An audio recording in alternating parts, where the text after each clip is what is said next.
What's up les gaquettes et les gags, comment ça va aujourd'hui? Moi ça va nickel. C'est donc votre gag Ludwig en direct de sa chambre pour un nouveau concept. Aujourd'hui on va non pas faire une interview, vous vous doutez bien que je suis tout seul ici hein. Ça sera pas non plus un unboxing, je laisse le plaisir à Winnie Sensei et à Nemesis pour ce genre de choses. Non, aujourd'hui on va tenter quelque chose de tout nouveau, une review manga. Et pour commencer cette review manga, je vais vous parler de Gigante, qui est le dernier Hiroya Oku, paru aux éditions Kiun. On se retrouve tout de suite pour voir de quoi ça parle.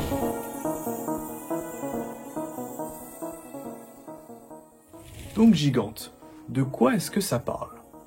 Tout simplement, nous suivons le quotidien d'un jeune lycéen du nom de Rai.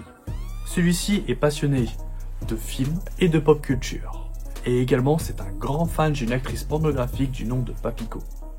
Et cette même Papiko se met à vivre dans son quartier. Comme le destin est très sympathique, les deux vont se rencontrer, bien évidemment. Mais après, des événements un peu étranges vont survenir dans la ville. Premièrement, Papiko va obtenir des pouvoirs via un type un peu bizarre qui se fait renverser dans la rue. Et ensuite, on a un site, une sorte de change.org, mais on va dire pour de vrai, qui commence à prendre forme et dont on voit que les agissements sont pas si nets que ça. À partir de là, on sent bien que Hiroya Oku commence à nous embarquer dans une quête digne de la science-fiction, comme on le connaît très bien, et qu'il y a quelque chose de très intéressant qui commence à s'immiscer, à se tisser dans ce manga à fort potentiel. Les dessins de Gigante sont vraiment très propres, très nickel. C'est du Hiroya Oku en même temps, hein. Le gars, il nous a fait Gantz, il nous a fait Last Hero Inuyashiki, et ces deux œuvres-là possèdent vraiment un trait, enfin ces trois œuvres même, je veux dire, vu que maintenant il y a Gigante, un trait qui est d'une clarté et d'un professionnalisme que personne ne peut nier. La chose que je peux reprocher à Gigante, alors est-ce que Hiroya Oku a fait exprès de faire un côté très cinématographique? C'est que sur toutes les cases, sur toutes les planches, il y a du décor. Et ce décor, c'est pas forcément un décor, on va dire, fait à la main. Bien sûr qu'il l'a fait lui-même, mais ce que je veux dire, c'est on sent qu'il a pris une photo, et même c'est dit à la fin du tome, qu'il a pris des photos pour que le tout soit le plus réaliste possible. Alors, c'est vrai que c'est très beau. On reste à analyser tous les détails de chaque case, tous les détails de chaque planche. Et vous savez qu'on prend du temps. Enfin, surtout moi qui adore le dessin, j'ai pris vraiment du temps à le lire. Vu que sur chaque case, je m'attardais sur tous les petits détails qu'il y avait dans la chambre de Rai.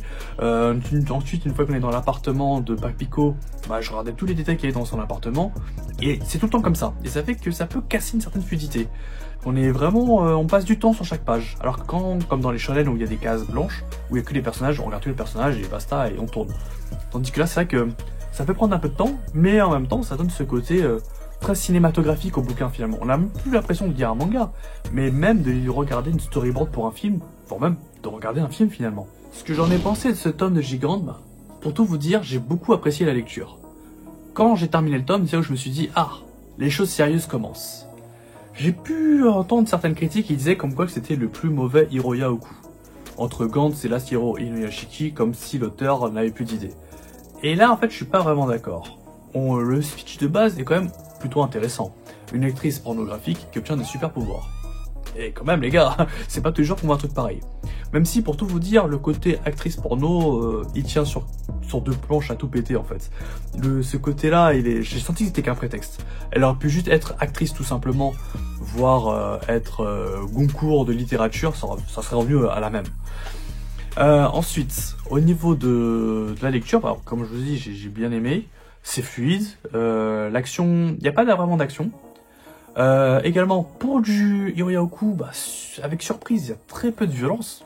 Allez, je crois qu'il y a 3 ou 4 pages vraiment où il y a peut-être une effusion de sang, et encore, quoi, c'est très peu. Il n'y a pas du tout de gore. Bah, c'est limite, sur ça, j'avais dire que c'est son œuvre la plus tout public pour l'instant. Je ne dis pas que il peut très bien avoir des surprises dans les tomes suivants. Là, c'est qu'un premier tome, c'est qu'une introduction encore dans cette nouvelle aventure avec Rai et Papiko. Il y a très certainement du sale comme il sait le faire, qui est en préparation, voire même qui est déjà sorti au Japon. Donc, affaire à suivre. C'était donc la review de Gigante. J'espère que ça vous a plu, que ça vous a donné envie d'aller lire ce manga franchement sympathique. Le tome 2 est d'ailleurs sorti très récemment, ce début du mois, plus précisément le 7 novembre. Donc si vous voulez un nouveau récit de science-fiction, c'est le moment d'y aller. Hiroya Oku, toujours, le patron, il est toujours là, il fait toujours du sable. J'espère que vous avez aimé cette review. N'hésitez pas à commenter, partager, faites ce que vous voulez, que des trucs en haie. Et bien sûr, il y en aura des nouvelles, il y aura d'autres reviews, manga, anime, ça arrive sur GAC et j'espère que ça va vous plaire. Skeu